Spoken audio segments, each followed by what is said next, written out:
Hello and welcome to vision WBCS। Vision WBCS-এ তোমাদের সকলকে স্বাগত। WBCS 2024 মেন্সকে টার্গেট করে paper 3 Indian geography, West Bengal জিওগ্রাফির ওপর আমাদের যে হাই লেভেল MCQর প্র্যাকটিস ক্লাস চলছে, আজকে তার 5 নাম্বার সেট নিয়ে আমি উপস্থিত হয়েছি। বেসিক্যালি এই কোয়েশ্চেনগুলো কিছুটা কনসেপচুয়াল থাকছে এবং বেশ কিছুটা কোয়েশ্চেন আমরা আলোচনা করেছি যেগুলো স্টেটমেন্ট বেসড না হলেও যথেষ্ট স্ট্যান্ডার্ড। প্রত্যেকটা কোয়েশ্চেনের ব্যাকগ্রাউন্ড তোমাদের সাথে আমি আলোচনা এই কারণে করছি। ওকে, চলো তাহলে মোটামুটিভাবে আমরা যদি দেখি এই জায়গাতে যে প্রশ্নগুলি আমরা পাবো আজকে 20টা কোয়েশ্চেন। তার প্রথম question, which one of the following pressure belts exhibits the greatest seasonal ল্যাটিটিউডিনাল migration, অর্থাৎ নিম্নলিখিত যে অঞ্চলগুলি দেওয়া আছে তার মধ্যে ম্যাক্সিমাম সিজনাল ল্যাটিটিউডিনাল অর্থাৎ অক্ষাংশগতভাবে যদি আমরা দেখি সবথেকে বেশি মুভমেন্ট আমরা কোনটা দেখতে পাবো।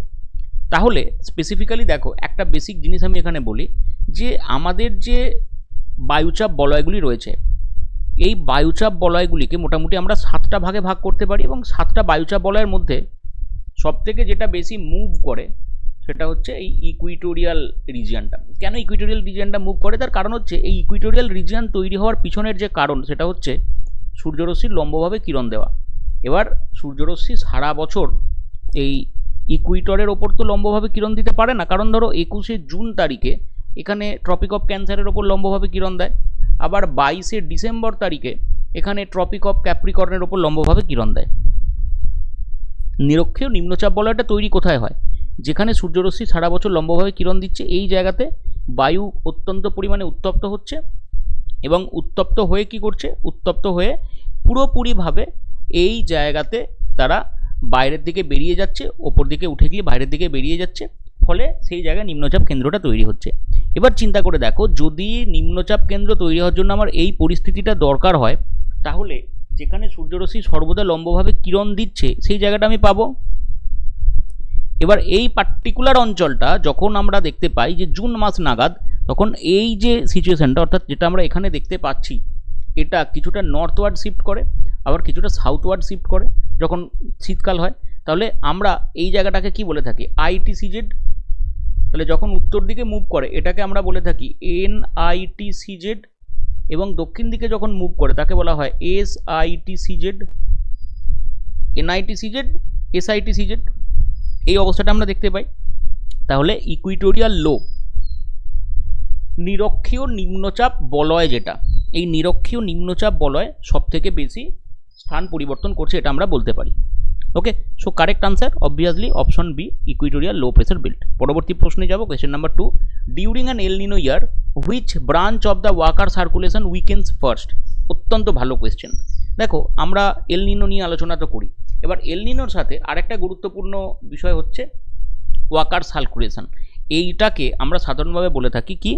এইটাকে আমরা সাধারণভাবে বলে থাকি যে এনসো ইম্প্যাক্ট, এল নিনো সার্দান অসিলেশন, এনসো ইম্প্যাক্ট বা এনসো এফেক্ট, এটাকে বলা হয়ে থাকে। এবার এই যে এনসো এফেক্টের ক্ষেত্রে আমরা বলছি, নর্মাল কন্ডিশনের ক্ষেত্রে কি হয়? নর্মাল কন্ডিশনের ক্ষেত্রে ইস্টার্ন প্যাসিফিক রিজিয়নে হাই প্রেসার থাকে, ঠিক, যেটার কারণে ইন্দোনেশিয়ার দিকে বায়ু প্রবাহিত হয়, ফলে তাকে আমরা রাইজিং লিম্ব বলে থাকি। ঠিক আছে, এই যে রাইজিং লিম্ব এটা আমরা বলে থাকি। এল নিনো কন্ডিশনে কি হয়? এই যে ট্রেড উইন্ড এটা দুর্বল হয়ে যায়, ফলে রিভার্স হয়, ফলে আমরা রিভার্স হতে দেখতে পাই। এই যে রাইজিং লিম্ব ইন্দোনেশিয়া রিজিয়নে এটা স্বাভাবিকভাবে দুর্বল হয়ে পড়ে। তাহলে যদি আমরা দেখি উইকার সার্কুলেশন যেটা বলা হচ্ছে, এবং এটা একটা এল নিনো বছরের ক্ষেত্রে সবথেকে প্রধান বা অন্যতম প্রধান ভূমিকা পালন করছে রাইজিং লিম্ব, তাহলে এটাই প্রথমে দুর্বল হয়ে যায়, ফলে বায়ু প্রবাহ, জলীয় বাষ্পসম্পন্ন বায়ু প্রবাহ, তার যে ব্যবস্থাপনা সেটা তো দুর্বল হবেই। জলীয় বাষ্পপূর্ণ যে বায়ু প্রবাহ সেটা তো দুর্বল হবেই, তাই না? এই হচ্ছে বিষয়। ক্লিয়ার প্রত্যেকের কাছে? So correct answer option A. Next, which atmospheric stability condition is most favorable for radiation fog formation? Radiation fog ফরমেশনের জন্য অ্যাটমসফেরিক কোন ধরনের স্টেবিলিটি আমার প্রয়োজন? দেখো, ফগ তৈরি হওয়ার জন্য আমার অ্যাটমসফেরিক স্টেবিলিটি কিন্তু দরকার। তার কারণ কি? তার কারণ হচ্ছে এই যে কনডেনসেশন হবে, তা না হলে সেটা আমরা সাধারণভাবে দেখতে পাবো না। এবার এখানে যেটা আমার প্রয়োজন সেটা হচ্ছে ইনভার্সন অফ টেম্পারেচার। কেন ইনভার্সন অফ টেম্পারেচারের কথা বলবো? ইনভার্সন অফ টেম্পারেচার মানে হচ্ছে যে আমরা সাধারণভাবে দেখি যে উচ্চতা যদি বৃদ্ধি হয়, এই উচ্চতা বৃদ্ধির সাথে উষ্ণতা কমে। উচ্চতা বৃদ্ধির সাথে উষ্ণতা কমে। এবার এই যে বিষয়টা উষ্ণতা কমে যাওয়া, এটা কোনো কোনো সময় হয় বিশেষ বিশেষ কিছু কারণে উষ্ণতা না কমে গিয়ে উষ্ণতা ক্রমশ বাড়তে থাকে, এটাকে বলা হয় temperature inversion. So temperature inversion এটার জন্য অত্যন্ত গুরুত্বপূর্ণ দায়ী।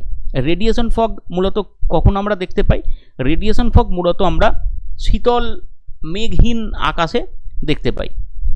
এবার এই যে জিনিসটা, এটা কেন হয়? ধরে নেওয়া যাক যে এটা আমরা যদি একটা ভ্যালি রিজিয়ান ধরি, এটা পাহাড় রয়েছে, হ্যাঁ, এবং এই হচ্ছে ভ্যালি রিজিয়ান। ফলে এই যে জায়গাটায় আকাশ যদি মেঘহীন থাকে, রাতের বেলাতে খুব দ্রুত তাপমাত্রা বেরিয়ে যেতে চাইবে। এই যে রেডিয়েশন হচ্ছে, রেডিয়েট করছে, তাহলে তার প্রভাবে কি হবে? তার প্রভাবে এই ভূমিভাগ অঞ্চল অত্যন্ত দ্রুত শীতল হয়ে পড়বে। এই ভূমিভাগ অঞ্চল যদি শীতল হয়ে পড়ে, তাহলে স্বাভাবিকভাবে আমরা যখন এই পাহাড়ের গা বরাবর ওপর দিকে ওঠার কথা ভাববো, এই জায়গাতে ওপর দিকে ওঠার কথা ভাববো, in comparison to that region, এই রিজিয়ানেতে উষ্ণতার মাত্রা বেশি থাকবে। যেটা থাকার কথা কি আদেও? না, যেটা থাকার কথা নয়। কেন কথা নয়? কারণ উচ্চতা বৃদ্ধির সাথে আমরা নর্মাল ল্যাপস রেটের যে ধারণা পড়েছি, সেখানে আলোচনা করেছি উচ্চতা বৃদ্ধির সাথে সাথে উষ্ণতা কিন্তু হ্রাস পাবে, তাই তো? সো এই কারণে এই বিষয়টাকে আমরা এরকমভাবে ব্যাখ্যা করছি যে রেডিয়েশন ফগ যদি হয় তাহলে পরে এটা হতে পারে। তাহলে টেম্পারেচার ইনভার্সন, এই টেম্পারেচার ইনভার্সনের কারণেই রেডিয়েশন ফগ কোনো একটা জায়গাতে তৈরি হতে পারে। Next, the tropical easterly jet over India is most closely associated with, সব থেকে বেশি কিসের সাথে সম্পর্কযুক্ত? মোস্ট ক্লোজলি অ্যাসোসিয়েটেড কিসের সাথে আমরা যদি দেখি, দেখো ভারতবর্ষে মৌসুমি বায়ু প্রবাহের জন্য এটা কিন্তু অত্যন্ত গুরুত্বপূর্ণ। এবং আমরা একটা প্রশ্ন পড়েছিলাম, আমার মনে পড়ছে সেট 1-এ, যেখানে আমি তোমাদের এক্সপ্লেন করেছিলাম, that is তিবেতান hit engine theory. এই যে তিবেতান হিট ইঞ্জিন থিওরি, এটা কি বলে? যে তিব্বতীয় মালভূমি অঞ্চল যেহেতু এনক্লোজড পার্বত্য অঞ্চল দ্বারা পরিবেষ্টিত, ঠিক আছে, ইন্টারমনাটেন প্লেটু, সেই কারণে তার পার্শ্ববর্তী অঞ্চলেতে আমরা কি দেখতে পাই? উষ্ণতা তিব্বতীয় মালভূমি অঞ্চলের উষ্ণতা তুলনামূলক তার পার্শ্ববর্তী অঞ্চলের থেকে 2-3 ডিগ্রি 4 ডিগ্রি মতো বেশি থাকে। ফলে ওই জায়গা থেকে বায়ু ওপর দিকে উঠে যায় এবং পৃথিবীর ঘূর্ণন গতির কারণে ওই জায়গা থেকে বায়ু ডিফ্লেক্ট হয়ে দক্ষিণ দিকে ভারত মহাসাগরীয় অঞ্চলে এসে পড়ে। ভারত মহাসাগরীয় অঞ্চল তার ফলে উচ্চচাপযুক্ত হয় এবং বায়ু সেখান থেকে প্রবাহিত হয়। সো এই যে টিবেটান প্লেটু হিটিংয়ের যে কনসেপ্ট আমরা বলছি, এই টিবেটান প্লেটু হিটিং কনসেপ্ট এটার সাথে সম্পর্কযুক্ত ডাইরেক্টলি।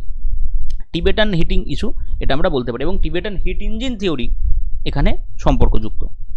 এবং মনে রাখবে যে ভারতবর্ষে মৌসুমি বায়ু প্রবাহের জন্য, মৌসুমি বায়ুর উৎপত্তি, মৌসুমি বায়ুর প্রবাহ, এই ব্যবস্থাপনার জন্য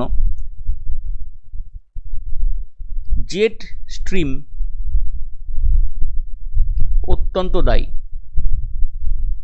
জেট স্ট্রিম অত্যন্ত গুরুত্বপূর্ণ রোল একটা প্লে করে। ওকে, চলো next question number 5, which of the following rivers originates south of Tropic of Cancer but drains into Bay of Bengal north of it?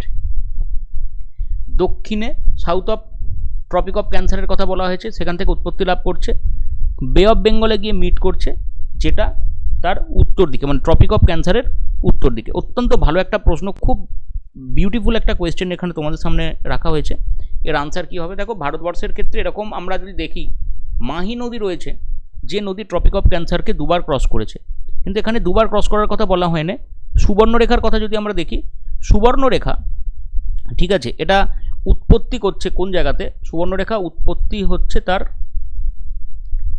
রাঁচির কাছে, ঠিক আছে, ট্রপিক অফ ক্যান্সারের দক্ষিণ দিকে, অ্যাকচুয়ালি ট্রপিক অফ ক্যান্সারের দক্ষিণ দিকে, ঝাড়খণ্ডের রাঁচির কাছে ট্রপিক অফ ক্যান্সারের দক্ষিণ দিকে, এবং এটা বে অফ বেঙ্গলে গিয়ে যেখানে মিট করছে সেটা ট্রপিক অফ ক্যান্সারের উত্তর হয়ে যাচ্ছে। ফলে এটা দেখো ফ্যাকচুয়াল কোয়েশ্চেন, এখানে ইনফরমেশন বেসড কোয়েশ্চেন, এরকম কিছু অফবিট কোয়েশ্চেন কিন্তু থাকবে, এবং আমি তোমাদেরকে বেশ কিছু এরকম অফবিট কোয়েশ্চেন করিয়ে দেব।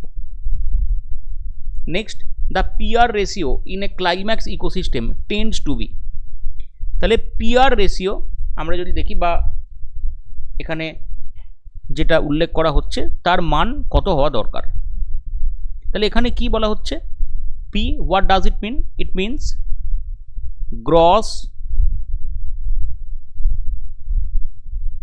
Primary production. প্রাইমারি প্রোডাকশন মানে আশা করি প্রত্যেকে বুঝতে পারছো, প্রাইমারি প্রোডাকশন মানে হচ্ছে যতটা উৎপাদিত হচ্ছে, গ্রস, এখানে নেট বলা হচ্ছে না কিন্তু। আর আর means total community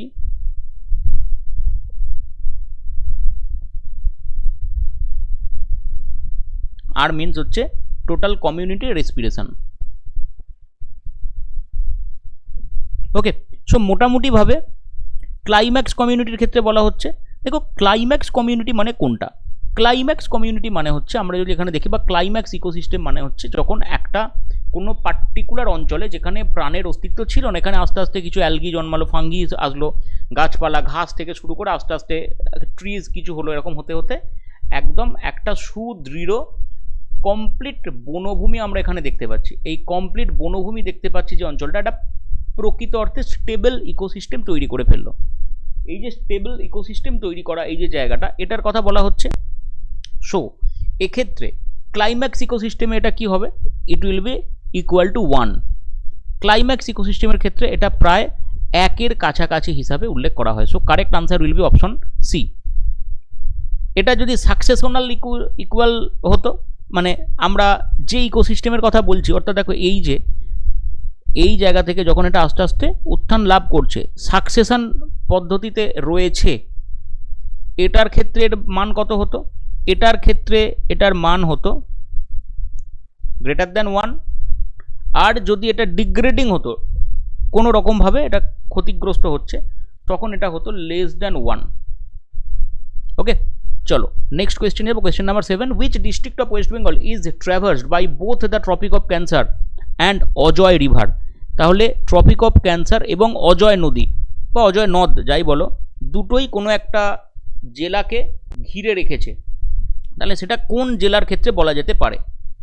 correct answer কি হতে পারে? অজয় নদ বা অজয় নদী আমরা যদি দেখি, পশ্চিম বর্ধমানে পাবো, কারণ পূর্ব বর্ধমানের কাটোয়া, সেখানে গিয়ে এটা মিট করছে ভাগীরথীর সাথে, তাই তো? তাহলে এই জায়গাতে আমরা লক্ষ্য করব, একে পশ্চিম বর্ধমান ট্রপিক অফ ক্যান্সার রয়েছে, দুর্গাপুরের কাছ দিয়ে গেছে, এবং এই জায়গাতে ট্রাভার্স করছে মানে ঘিরে রাখছে, এইটার কারেক্ট আনসার হিসাবে অজয় নদের সাথে আমরা এটাকে রিলেট করতে পারি। এগুলো বেসিক ইনফরমেশন বেসড কোয়েশ্চেন, খুব বেশি বোঝার কিছু জায়গা নেই, বাট স্টিল আমরা চেষ্টা করছি তোমাদের সুবিধার্থে এটাকে পুরোপুরিভাবে এক্সপ্লেনেটরি ওয়েতে অ্যানালাইজ করে দেওয়ার। নেক্সট কোয়েশ্চেনে আমরা যাব, the tropical easterly jet stream is strongest over India during. TEJ, tropical easterly jet, এটা কোন সময়টা সবথেকে গুরুত্বপূর্ণ থাকে? তার কারণ পিক সামার সিজন যে সময়টা থাকে, মোটামুটিভাবে বলা যায় জুলাই, এবং এই যে অঞ্চলটা, সরি সামার সিজন না, monsoon season, extremely sorry for my word, peak monsoon সিজনে আমরা এটা এই সময়টাতে দেখতে পাই। Tropical easterly jet July August এই সময়টা সবথেকে গুরুত্বপূর্ণ, এবং আস্তে আস্তে এটা যখন রিট্রিট করতে থাকে, আস্তে আস্তে এটার ইম্পর্টেন্স কমে যেতে থাকে। সেপ্টেম্বর অক্টোবর এই যে সময়টা রয়েছে, এই সময়টাতে কিন্তু আমরা আস্তে আস্তে এটার অবস্থানের পার্থক্য দেখি, এটা ক্রমশ কমে যেতে থাকে, রাইট? পরবর্তী কোয়েশ্চেনে যাব, which tribe has the largest population in West Bengal? পশ্চিমবঙ্গে কোন ট্রাইবের বা কোন ট্রাইবাল কমিউনিটির সবথেকে বেশি পপুলেশন দেখা যায়? তাহলে সবথেকে বেশি পপুলেশন দেখা যায় সাঁওতাল। আচ্ছা, আরেকটা ট্রাইব আমরা যদি দেখি, খুব প্রিমিটিভ টাইপ কিন্তু খুব সমস্যার মধ্যে আছে, তারা হচ্ছে টোটো। তাদের অবস্থান কোথায়? আলিপুরদুয়ার। এবং যখনই আমরা উত্তর দিকের কথা বলবো, এই আলিপুরদুয়ার, বক্সা, এই অঞ্চল, এগুলো মনে রাখবে পার্বত্য পাদদেশীয় অঞ্চল বলা যেতে পারে। এই বক্সা টক্সা অঞ্চলগুলোতে কিছু কিছু জায়গায় চায়ের চাষও ভালো হয়, রাইট? এবং চা এটা আমাদের অত্যন্ত গুরুত্বপূর্ণ একটা ডেজার্ট বলা যেতে পারে, বা যেগুলোকে ব্রেভারেজ, যে ডেজার্ট বলা ভুল, ব্রেভারেজ যে আইটেম আছে, ব্রেভারেজ ক্রপ আছে, তার মধ্যে উল্লেখযোগ্য। এটা মনে রাখবে, প্রসঙ্গক্রমে আসলো তাই বলে দিলাম। নেক্সট আমরা সাঁওতাল যেটা আলোচনা করছিলাম, যে সাঁওতাল এদের ক্ষেত্রে আমরা আবার ডিসপার্সড কোর এটাও দেখতে পাবো, অর্থাৎ এরা কিন্তু কেন্দ্রীভূতভাবে কোথাও অবস্থিত করছে এরকম না, এরা চারিদিকে ছড়িয়ে ছিটিয়ে আছে। One of the most developed tribal community বলেও কিন্তু এদেরকে আমরা উল্লেখ করতে পারি। ওরাও, মুন্ডা এগুলো মালভূমি অঞ্চলেই বেসিক্যালি দেখা যায়, কিন্তু লেপচা পার্বত্য অঞ্চলে আমরা দেখতে পাই। চলো next question, India's largest lignite deposit is located in. Lignite কয়লা এটা একটা বিশেষ ধরনের কয়লা, আমরা জানি যে on the basis of their carbon availability, কার্বনের ওপর ভিত্তি করে বেশ কতগুলি ভাগে কয়লাকে ভাগ করা যায়, তার মধ্যে একটি অন্যতম ভাগ হচ্ছে লিগনাইট কয়লা। তামিলনাড়ুর ন্যায়ভিলি অঞ্চলে আমরা সব থেকে বেশি পাই, এবং এটা মনে রাখবে it is kind of tertiary origin. এই যে ন্যায়ভিলি অঞ্চলে যেটা আছে এটা কাইন্ড অফ টার্সিয়ারি অরিজিনের কয়লা হিসাবে আমরা বলতে পারি।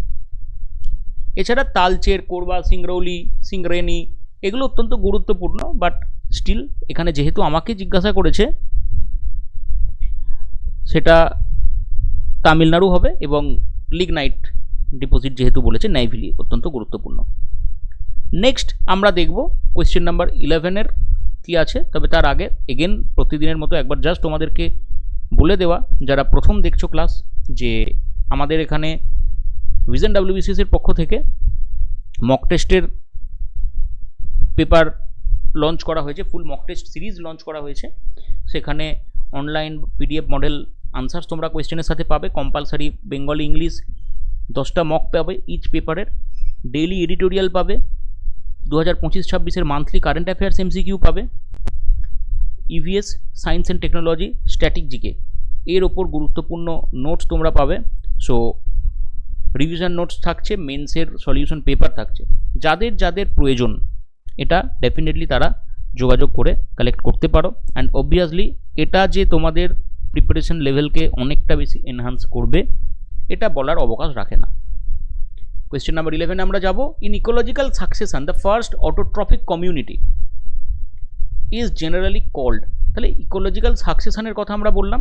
ইকোলজিক্যাল সাকসেশন যখন হয়, অর্থাৎ সাকসেশন মানে কি, একটা এমন জায়গা যেখানে প্রাণের অস্তিত্ব ছিল না, এখানে আস্তে আস্তে ঘাস, অ্যালগি ট্যালগি এগুলো জন্মাচ্ছে, এখান থেকে শুরু হচ্ছে এবং যাচ্ছে কোথায়, যাচ্ছে একদম একটা পরিপূর্ণ জঙ্গল তৈরি করতে। আমি যদি এরকমভাবে বিষয়টাকে বলি, একটা পরিপূর্ণ বনভূমি তৈরি হলো, তাহলে এইটাকে আমরা বলবো এই যে প্রাইমারি, বা এটাকে আমরা বলবো পায়োনিয়ার।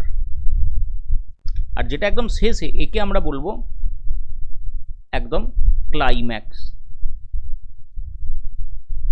একে আমরা বলবো ক্লাইম্যাক্স। তাহলে প্রাইমারি আর ক্লাইম্যাক্স এটা হচ্ছে মূল বিষয়, বা পায়োনিয়ার আর ক্লাইম্যাক্স। এখানে কি বলা হচ্ছে, দ্য ফার্স্ট অটোট্রপিক, অর্থাৎ autotrophic, who are the autotrophic, যারা উৎপাদন করতে পারে,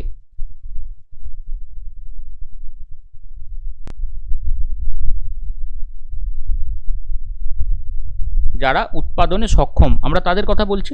সো এখানে অটোট্রপিক হবে পায়োনিয়ার কমিউনিটি। ক্লাইম্যাক্স কমিউনিটি তো আমি বললাম, আশা করছি প্রত্যেককে বুঝতে পারছো যে কোন কমিউনিটির কি কাজ, এগুলোকে একটুখানি দেখে রাখবে। কারণ এই ইকোলজিক্যাল সাকসেশন এটা কিন্তু অত্যন্ত গুরুত্বপূর্ণ একটা জায়গা। তোমরা এটা তোমাদের পেপার 4-এর কোয়েশ্চেন হিসেবেও ধরতে পারো। ওকে, তারপরে যে সিরিল, এরা কারা? এরা মূলত পায়োনিয়ারদের ফলো করে। সিরিল এরা পায়োনিয়ারদের ফলো করে। সাব ক্লাইম্যাক্স হচ্ছে তার জাস্ট আগেরটা। Next, which West Bengal district has the highest percentage of forest cover relative to its geographical area? On the basis of geographical area আমরা যদি দেখি, মানে পার্সেন্টেজ শেয়ার তো করতে বলেছে। নতুন ফরেস্ট রিপোর্ট অনুযায়ী আলিপুরদুয়ার, দার্জিলিং, কালিম্পং এবং ঝাড়গ্রামের মধ্যে দার্জিলিং জেলাতে আমরা যদি দেখি সবথেকে বেশি পরিমাণে পার্সেন্টেজ অনুযায়ী এর কভারেজ পাবো দার্জিলিং জেলাতে। বেসিক্যালি সুন্দরবন তো রয়েছে, ঠিক আছে। আলিপুরদুয়ারের ক্ষেত্রেও কিন্তু এটা মনে হতে পারে, দেখো আলিপুরদুয়ারের ক্ষেত্রে it is around 50% on the total আলিপুরদুয়ারের ক্ষেত্রে, দার্জিলিংয়ের থেকে কম, এবং দার্জিলিংয়ে প্রায় মোর দ্যান 70% আমরা পেয়ে যাব।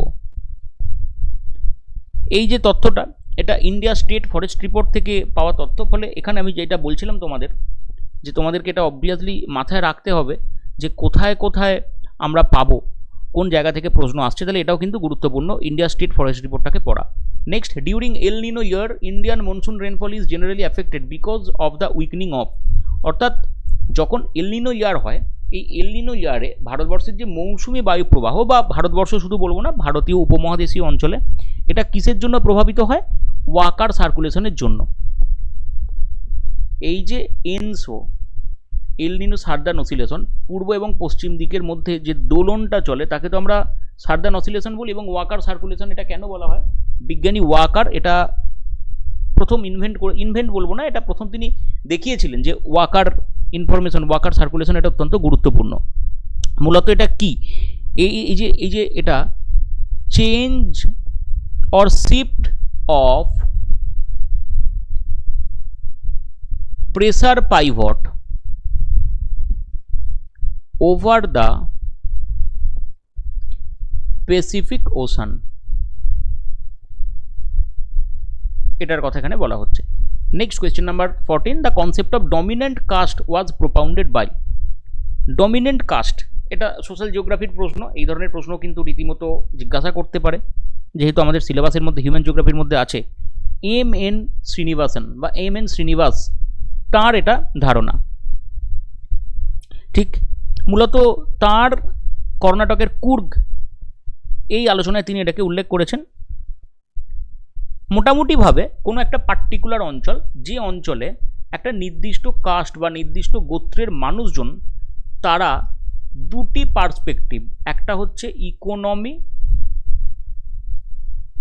আর একটা হচ্ছে সোসাইটি বা সোশ্যাল, আমি এই দুটোই যদি লিখি, ইকোনমি এবং সোশ্যাল, এই দুটো পার্সপেক্টিভে যথেষ্ট গুরুত্বপূর্ণ রোল প্লে করছে। অর্থাৎ জমি জমা তাদের আছে, তারা ভালো চাকরি বাকরি করে, ব্যবসা বাণিজ্য করতে পারে, এবং দেখো টাকা থাকলেই সমাজে সম্মানের একটা প্রাপ্তি আমরা বর্তমান সমাজে দেখেছি। অ্যাকচুয়ালি এই যে বিষয়টা ইকোনমি এবং সোসাইটি, তার মধ্যে যে একটা নেক্সাস আছে, সেই বিষয়টা যারা ভোগ করছে তাদেরকে আমরা বলছি ডমিন্যান্ট, তাদেরকে আমরা বলছি ডমিন্যান্ট কাস্টিজম। তাহলে এম.এন. শ্রীনিবাস এটা বলেছিলেন। Next, which coalfield is the oldest coalfield? Raniganj coalfield হচ্ছে ওল্ডেস্ট কোলফিল্ড, এবং এটা আমাদের যে গন্ডোয়ানা, এই গন্ডোয়ানা টাইপের কোল আমরা এখানে পেয়ে থাকি। তাহলে গন্ডোয়ানা ডিপোজিট এটা বলা যেতে পারে, যে গন্ডোয়ানা ডিপোজিট এখানে কিন্তু আমরা পাচ্ছি, এটা অত্যন্ত গুরুত্বপূর্ণ একটা ফ্যাক্টর, গন্ডোয়ানা ডিপোজিট আমরা এই জায়গাতে পাচ্ছি। নেক্সট আমরা যাব, energy flow in an ecosystem is always. আচ্ছা, এনার্জি ফ্লো জিনিসটা কি? আমরা যদি দেখি, প্রডিউসার, তারপর ফার্স্ট কনজিউমার বা প্রাথমিক কনজিউমার যারা তৃণভোজী হয়, সেকেন্ড কনজিউমার,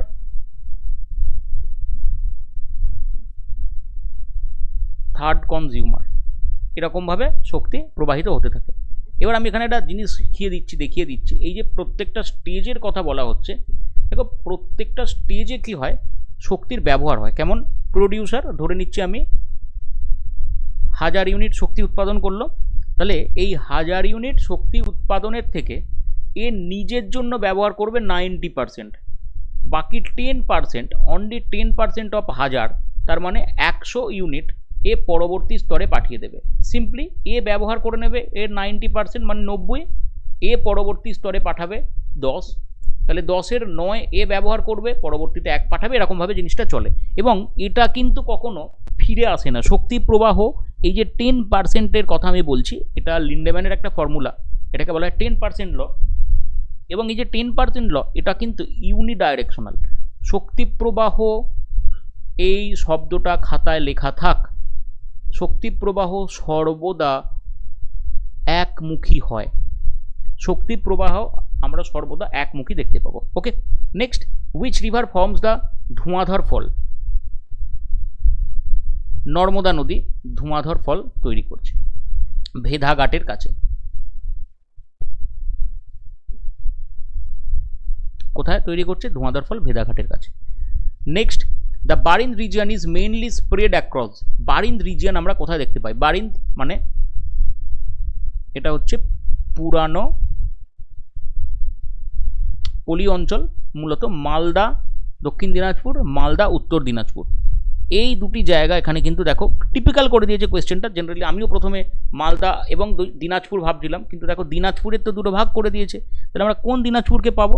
স্পেসিফিক্যালি মালদা এবং এই যে দক্ষিণ দিনাজপুর এই অংশটা এখানে আমরা দেখতে পাবো, কারণ উত্তর দিনাজপুর যে অঞ্চলটা রয়েছে সেটা কিন্তু কিছুটা উত্তর পূর্ব দিকে চলে যাচ্ছে, পাদদেশীয় অঞ্চলের যে সমতল ভূমি সেই জায়গায়। সো সেই জন্য কারেক্ট আনসার আমরা মালদা এবং দক্ষিণ দিনাজপুর অঞ্চলকে উল্লেখ করছি। Next question number 19, which pressure belt is associated with world's major hot desert? তাহলে কোন প্রেসার বেল্ট আমরা দেখতে পাই? দেখো পৃথিবীতে আমরা লক্ষ্য করব সমস্ত মরুভূমি অঞ্চলগুলি তৈরি হয়েছে কোথায়? মহাদেশের পশ্চিম দিকগুলোতে, এবং এটা সাবট্রপিক্যাল হাই রিজিয়ন এই জায়গাতে আমরা দেখতে পাবো। তার কারণ কি? ট্রেড উইন্ড এটার একটা অন্যতম গুরুত্বপূর্ণ প্রভাব বিস্তার করে, এবং এটার লোকেশন হচ্ছে western side of the continents. Okay, question number 20, last question. According to census 2011, which of the following state record the lowest population growth rate during 2001-2011? তাহলে 2011 সালের তথ্য অনুসারে আমরা যদি দেখি, নাগাল্যান্ডে সবথেকে কম গ্রোথ রেট দেখা গেছে। এবং এই গ্রোথ রেট কম হওয়ার পিছনে অন্যতম প্রধান কারণ কি? গ্রোথ রেট কম হওয়ার পিছনে সবথেকে গুরুত্বপূর্ণ যেটা কারণ হিসাবে উল্লেখ করা যেতে পারে সেটা হচ্ছে স্পেসিফিক্যালি আমরা বলতে পারি শিক্ষা। দেখো যখন মানুষের মধ্যে শিক্ষার হার বাড়বে তখন মানুষ কিন্তু জনসংখ্যা নিয়ন্ত্রণের চেষ্টা করবে। যখন মানুষের মধ্যে এটা বোধ আসবে যে আমি যদি বেশি সন্তানের জন্ম দিই তাহলে পরে প্রবলেম কি হচ্ছে, তাহলে পরে তাকে মানুষ করার একটা ব্যাপার থাকছে, এই যে বিষয়টা এটা অত্যন্ত গুরুত্বপূর্ণ। ফলে এটা মাথায় রাখতে হবে যখন আমরা এই বিষয়গুলো আলোচনা করছি, এটাকে মাথায় রাখতে হবে যে কিভাবে আমরা এই পার্সপেক্টিভটাকে দেখছি। ফলে যত বেশি মানুষের শিক্ষা দীক্ষা রয়েছে তত বেশি পরিমাণে কিন্তু এটা আমরা এখানে উল্লেখ করতে পারবো। যে অঞ্চলে দেখো কেরলের ক্ষেত্রে এটা অত্যন্ত গুরুত্বপূর্ণ, এবং এই জায়গাতেও আমরা এটা গুরুত্বপূর্ণ হিসাবে বলতে পারি, তাই তো? সো মোটামুটিভাবে এটাকে আমরা আনসার হিসাবে নিতে পারি, কারণ এখানে নেগেটিভ পপুলেশন গ্রোথ দেখা গিয়েছিল। ওকে, সো এই ছিল আজকের 20টা কোয়েশ্চেন। আশা করব তোমাদের এই কোয়েশ্চেন সেট কাজে লাগবে। So for the time being এই পর্যন্ত, নেক্সট সেটের সাথে দেখা হচ্ছে। On this note, thank you everyone. ভালো থাকো, মন দিয়ে পড়াশোনা করো, এবং যদি কোনো কোয়েশ্চেনে কোনো ডাউট হয়, হতেই পারে যদি কোনো কোয়েশ্চেনের কোনো রকমের ডাউট হয়, সেই ডাউট ডেফিনেটলি হতে পারে, তাহলে আমাকে অবশ্যই জানাবে, ঠিক আছে? আমি সেটাকে পুনরায় বলে দেব। ওকে, টাটা।